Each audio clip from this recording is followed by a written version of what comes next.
Você sabe o que são políticas públicas?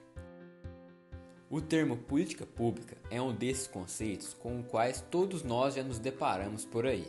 Ele está sempre em jornais, sites e revistas, mas quando somos questionados, temos dificuldade em definir o que ele significa.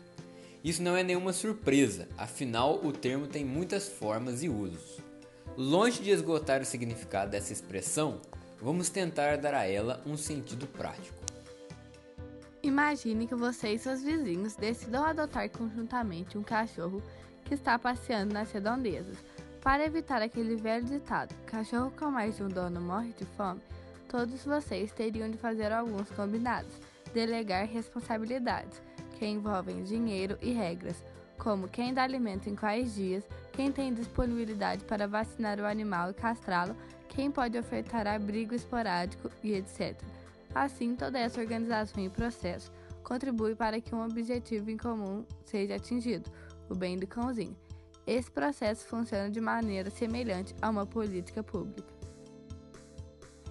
De maneira simples, a política pública é um processo com uma série de etapas e regras que tem por objetivo resolver um problema público. Todos nós lidamos com isso diariamente em nossas relações pessoais. Traçar soluções para chegar a uma finalidade que agrade a um grupo de pessoas.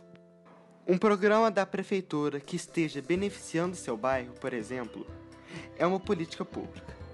Em um cenário mais amplo, questões básicas como educação, saúde, meio ambiente e água são direitos universais. Assim, para assegurá-los e promovê-los, estão constituídas pela Constituição Federal as políticas públicas de educação e saúde, por exemplo. Além disso, o conceito de políticas públicas pode possuir dois sentidos diferentes, o político e o administrativo. No sentido político, encara-se a política pública como um processo de decisão, em que há naturalmente conflitos de interesses. Por meio das políticas públicas, o governo decide o que fazer ou não fazer. No sentido administrativo, as políticas públicas são um conjunto de projetos, programas e atividades realizadas pelo governo. Ademais, uma política pública pode tanto ser parte de uma política de Estado ou uma política de governo. Vale a pena entender essa diferença. Uma política de Estado é toda política que, independente do governo e do governante, deve ser realizada porque é amparada pela Constituição. Já uma política de governo pode depender da alternância de poder. Cada governo tem seus projetos que, por sua vez, se transformam em políticas públicas. Vejamos alguns exemplos dessa distinção. É muito comum ouvirmos dizer que a política externa do país deve ser uma política de Estado, ou seja, uma política orientada por ideais que transcendem governos e que se mantenham no longo prazo. Políticas públicas eficientes, que têm continuidade de um governo para outro, podem se transformar em política de Estado. Um possível exemplo disso é o programa Bolsa Família, criado e expandido no governo do PT, cujos bons resultados levaram o líder oposicionista Aécio Neves a propor que o programa fosse transformado em política de Estado no ano de 2014. Quem pode fazer políticas públicas? A maioria dos cidadãos ainda acreditam, devido à tradição política brasileira, que a construção das políticas públicas cabe somente ao governo. Essa noção está errada. Hoje a construção das políticas públicas é entendido como uma coprodução entre o Estado e a sociedade, ou seja, com a construção do interesse coletivo.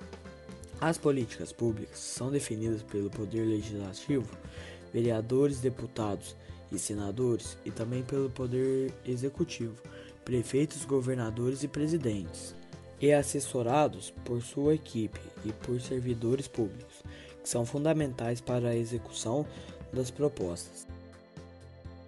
Pois bem, mas como fica a questão da participação popular? Primeiro, apesar da iniciativa vir dos poderes executivo e legislativo, ela surge de demandas da própria sociedade. Além disso, a participação da sociedade na formulação, acompanhamento e avaliação das políticas públicas, em alguns casos, é assegurada por lei. Por exemplo, a Lei Complementar número 131, a Lei da Transparência, que estipula que todos os poderes públicos estão obrigados a assegurar a participação popular em sua gestão. Ou seja, o que antes era opção, agora é obrigação do Estado e direito do cidadão. Por fim, os conselhos municipais e a articulação do governo ou empresas e organizações sociais também se faz necessário, em prol do desenvolvimento de uma sociedade mais democrática e efetiva em suas ações. E você, qual tem sido a sua participação na gestão pública? Pense nisso.